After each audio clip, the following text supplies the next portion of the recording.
everybody, welcome back. This here is a Crest 36-inch 2000 series ceiling fan, manufactured by CEI, or at least with a CEI motor. And I actually, well, again, we have two of these to show, and I found both of these at Savers. Actually, I think it was like the New Year's Day or like the day after, something like that. These were my first fans of 2026, so I think they're pretty notable for that. But yeah, they're each in pretty good shape. This one, as you can see, we have the blades flipped over to show the white side.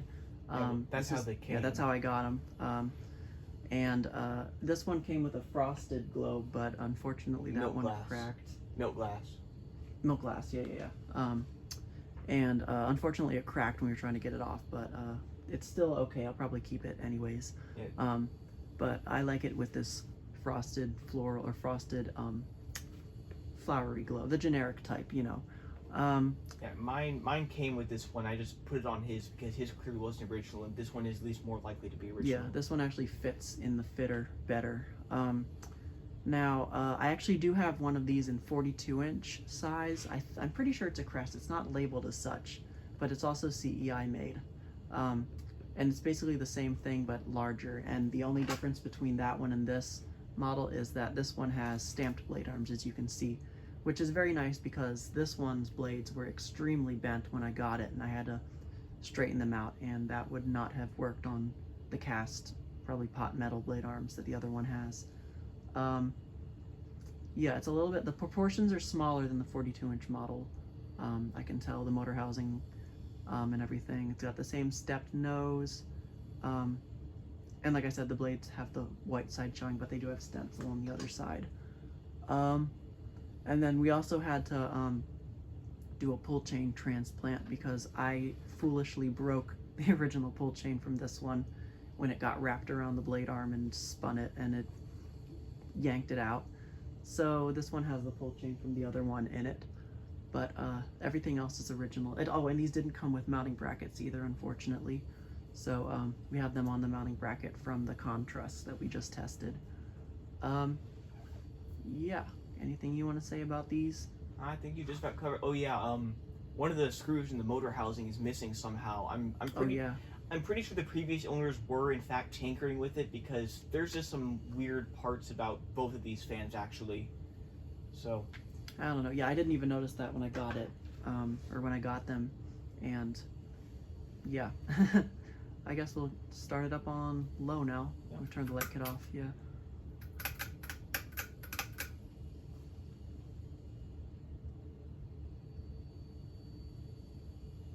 Very slow low. I might have turned it off by accident. Maybe that is really good for a 36-inch. It could be a capacitor thing, or again, I might have accidentally turned it off. Sometimes pull chains do like a double pull. It's not slowing down. That's true. So yeah, I guess that's just a horrendous capacitor. Maybe not. It's fast on high. Yeah, well, I don't know. That's a very good low speed for a 36-inch fan. Yeah.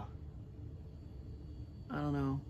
Yeah, I mean, I know some fan systems, there's no like high speed capacitor. It just like puts the raw output of, you know, like a raw output into the motor. I don't know. I didn't get a good look at how this works. Permanent split capacitor motors, like ceiling fan motors, have to have run capacitors. I don't know then. Oh, you know what it could be? It could be like with the honest to God, I think they just chose a really good capacitor value for this one's speed control. Yeah, all right, let's yeah, that's really nice. Restaurant low on a 36-inch fan, not something you typically see. Yeah. Oh, you know what it probably is? They've ran it on low all the time, so low is worn out, but medium isn't, and all the power just comes from medium. That's how it's been on some of my. That's how it's been on like the lighted housing fan and Carousel 2 when I got it. Yeah. Takes off on medium though. Yeah. With abundant bearing noise. Bearings aren't the best.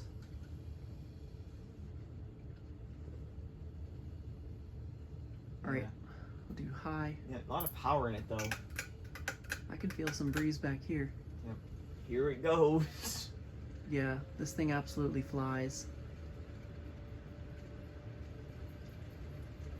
Yeah, very strong. Again, I'm telling you, it's on par with the Lady Delta. All right. Maybe not quite that, but Alright, it is powerful. I'm gonna pull the strings back so they're not constantly hitting the globe because that's very annoying. And I did balance it as best I could. This is the best I could get it.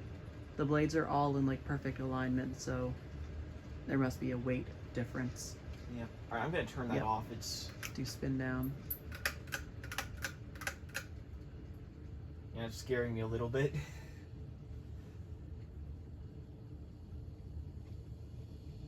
Yeah, I'm actually thinking that maybe the globe on it right now, neither of them were original.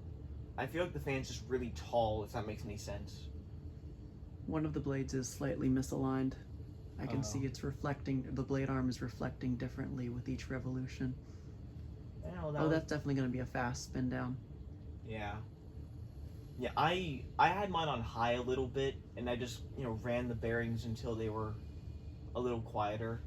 But, yeah. I've been doing that instead of like oil, especially if it's the top bearing, because I don't want to take the whole motor housing apart to get to it.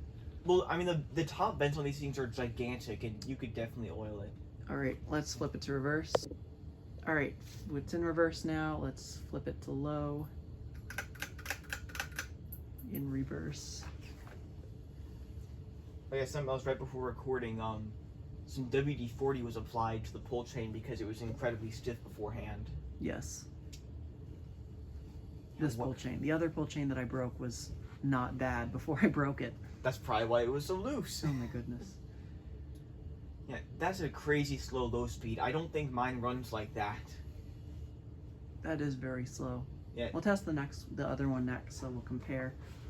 Yeah. All right, let's turn it to medium, or reverse medium, medium reverse. Yeah.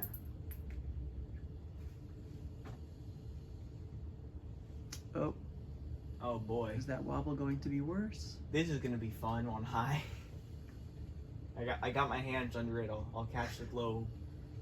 I don't think the globe's gonna fall. I was pulling on it and it wasn't coming off. That's true. That poor machining of the light kit sometimes comes in handy. Alrighty, high speed. High speed in reverse. Oh boy. Yeah, I'm still not as bad as it was before. Yeah. Yeah. Right, let's shut that off now. Okay. All right. So we're gonna move over to the next one now. All right. Well, here's the second Crest 2000 series.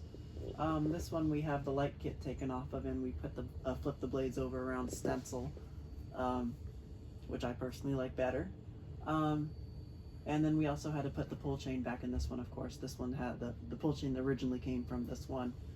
And we had a bit of a scare when it didn't immediately start back up again. Yeah, it was just an issue with the hot wire not making contact. But yeah.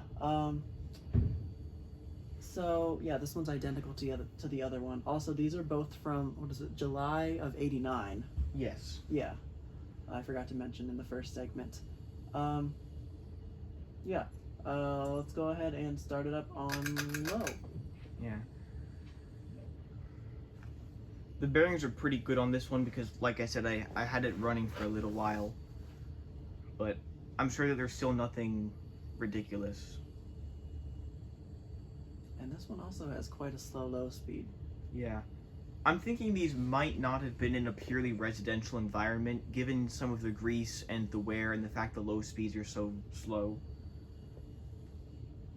I don't know. They're pretty clean. I mean, that's true. Nothing compares to that Encon. Mm-hmm.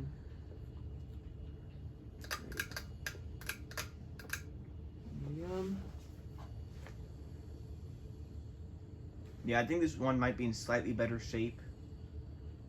I don't know.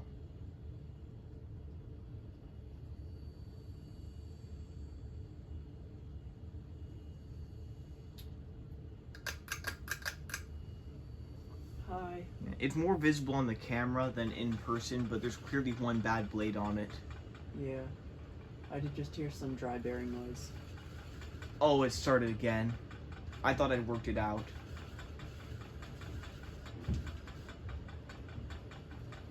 Well, yeah, let's see how good those bearings are. Yep. A little bit of oil in that. Sounds like it's the bottom bearing. That shouldn't be too difficult. Yeah.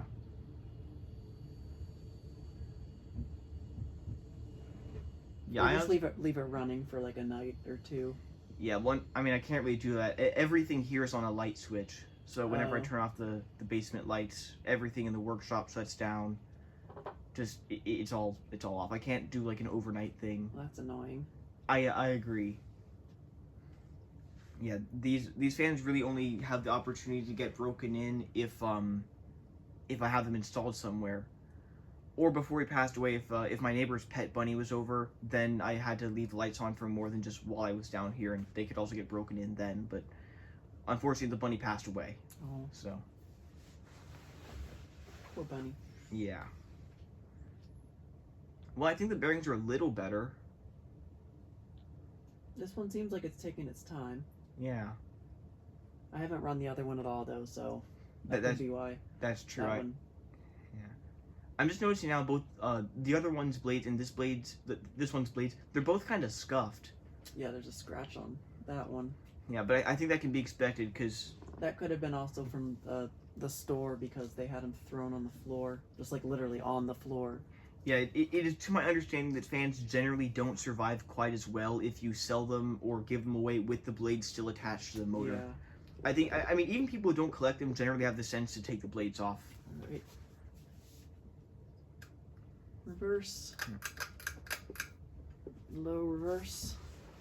Yeah, I have to say though, just with the proportions of this fan, I would have. I mean, I also thought it was 42 inch to begin with.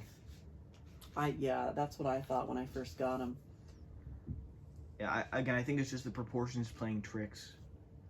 Also, because I have a 42-inch model, and I was like, oh, it's the same model, but then it has the stamped blade arms. So then I was like, oh, maybe it's not. Okay. Medium reverse.